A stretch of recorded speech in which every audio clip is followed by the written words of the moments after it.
امتى حسيت ان هي الانسانه الصح واتعرفت عليها ازاي اصلا؟ بصوا احنا اتعرفنا بطريقه غريبه الصراحه. انا كنت رايح عيد ميلاد واحده زميلتنا في الكليه، كان معانا الشله بتاعتنا اللي هي صاحبتنا دي، وشيرين كانت من الشله التانية اللي هي من صحابها بقى من ايام المدرسه والكلام ده. كنا في سياحه وفنادق. فانا واقف فاهم انت، لا بيا ولا عليا، انا من النوع اللي غصب عني بركز في التفاصيل، يعني احب طول ما انا واقف ابص رياكشنات الناس عامله ازاي. فجاي ببص لقيت شيرين بتبص علينا، وبعد كده راحت بصه للبنت وقالت لها ايه الشله وراحت شاتمه يعني اللي انت جايباهم دول. فانا الصراحه لا انا ما قلتش كده، عجبني قوي التايب ده. رحت رايح، انا واضح جدا ودايما صريح، رحت رايح لصاحبتي وقدامها ورحت قايل لها ايه الشله، نفس الجمله اللي هي قالتها اللي انت جايباها دي، ورحت باصص لشيرين. فشيرين راحت بصلي وراحت ماشيه. زعلت الصراحه من نفسي، قلت ما كانش ينفع اعمل كده. بعدها بفتره بعت لها اد، ما قبلتوش. انت زعلان؟ ما قبلتوش. حسيت بقى بقله ذوق، رحت قافل الاد، رحت بعت لها الاد تاني. لا ما انا بحب اصالح الناس.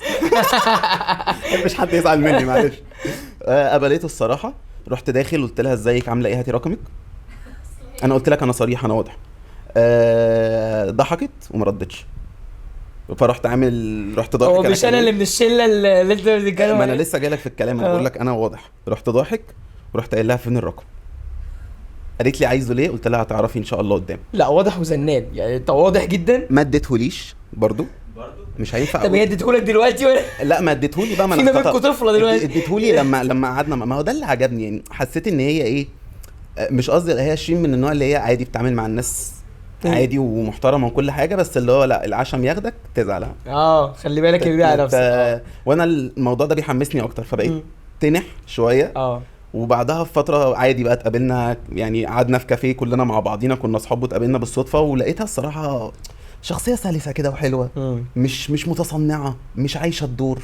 انا بحب الناس اللي هي ايه الواضحه، اللي انت بتشوفهم مش بقى بوبي جاب لي بوبي صفرني. لا مش فكره بوبي، هي باين عليها هي عايزه ايه، بتعمل ايه. يعني شيرين مثلا اللي هو اي حاجه بتجاوبك بكل تلقائيه، مش بتتصنع حاجه، مش بتبين لك ان هي فاهمه في حاجه.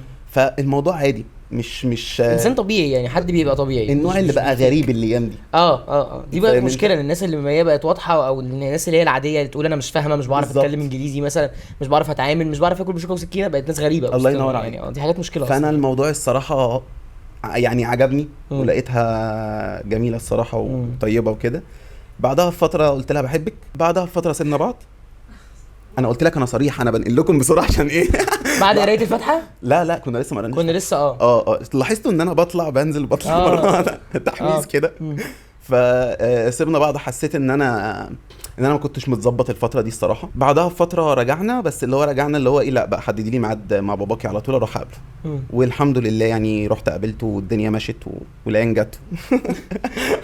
والحمد لله يعني. قعدت كام سنه خطوبه هي كانت المفروض تبقى 2 ولكن جماعه انا كويس ان انا هحكي الموضوع ده، ركزوا معايا بقى عشان اي حد خاطب يعني عموما داخل في ريليشن يخلي باله من الموضوع ده.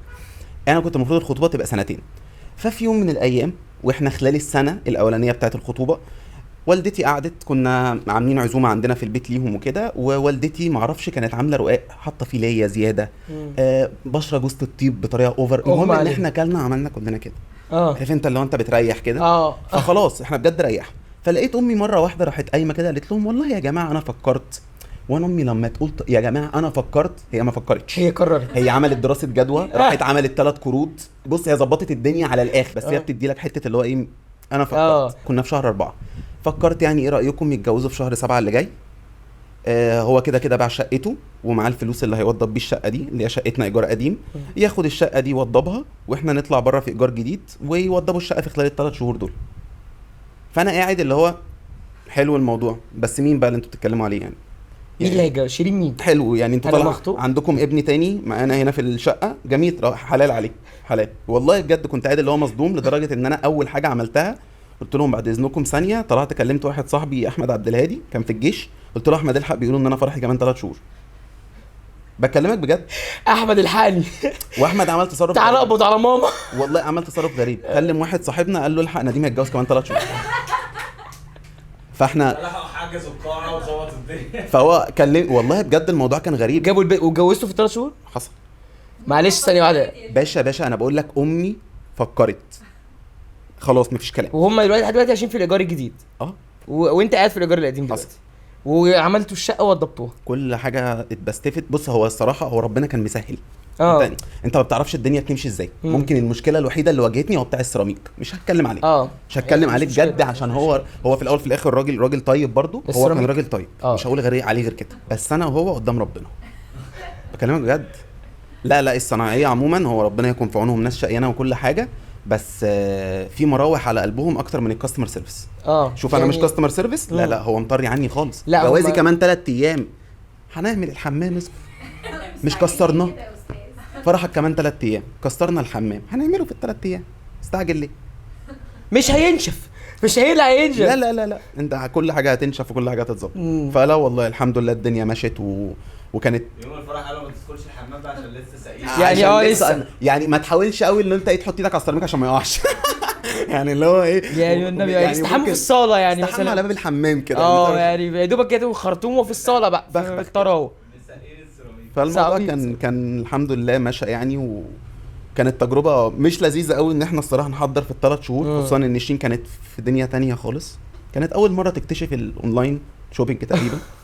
اول مره تكتشف النت، اول مره يدخل عندهم راوتر. لا بجد هو في الطبيعي البنات بيبقوا اكتر حد بيتدخل في الحاجات لان طبعا حقهم يعني. انت بيتك انت اللي عايزه فيه، وانا دايما كلمتي في الموضوع ده اللي هو ايه، هي الست ده بيتها فانت وضبي اعملي اللي انت عايزاه حتى لو انا مش مقتنع بس يعني. براحتك بالظبط. لا الموضوع مع شين كان بالعكس، اللي هو انت ايه بتتعصب بسرعه، خلقك ضيق، روح انت شوف دنيتك وانا هشوف لي كام شنطه اطلبها. بجد في شنطه صغيره مجنناني. انا هقول معلومه اول مره بجد اقولها وعارف ان هي غريبه جدا، بس شيرين يوم العفش كانت مفكره اوضه الاطفال اوضه النوم. ودين الله والله العظيم كانت مفكره اوضه الاطفال اوضه النوم. الحاجه الوحيده اللي شيرين اهتمت بيها في العفش كله اللي طلع في الناس في اللي حصل كله طقم الكاسات، جابته على جنب كده قالت عشان ما يتكسرش. عمرك شفت عروسه جايه يوم يعني العفش بتاعها بشنطه باك صغيره جايه ليه ولا تشيلي فيها نقطه ولا تعملي فيها حاجه يعني نحط فيها الاساتك اللي هنربط بيها النقطه. جايه معاها ان هي طالعه رحله الفيوم مش جوازه خالص. فانا شايل كل حاجه بقى فاهم انت، والناس كلها مدياني اتيتيود اللي هو ما هي برضه اكسبيرينس جديده عليها اللي هو يعني هو انا مطلق مرتين قبل كده. مش قصدي بس انت مثلا انت احتكيت بناس ودخلت في مواقف يعني عملت حاجات كتير. يعني الصراحه يعني انا مش قصدي والله، بس انا خبرتي فعلا في الحياه يمكن اكتر من 20. انا حاسه هي بيتوتيه جدا. هي 20 حواليها 3 4 اصحابها معاها من اولى ابتدائي تقريبا. والله مياده احلام ايه والله هم 3 كمان تقريبا. والله كان في واحد رابع والله ما فاكره. وبس حياتها هي مقتصره على الكام شخص دول وطريقه دماغها خالص.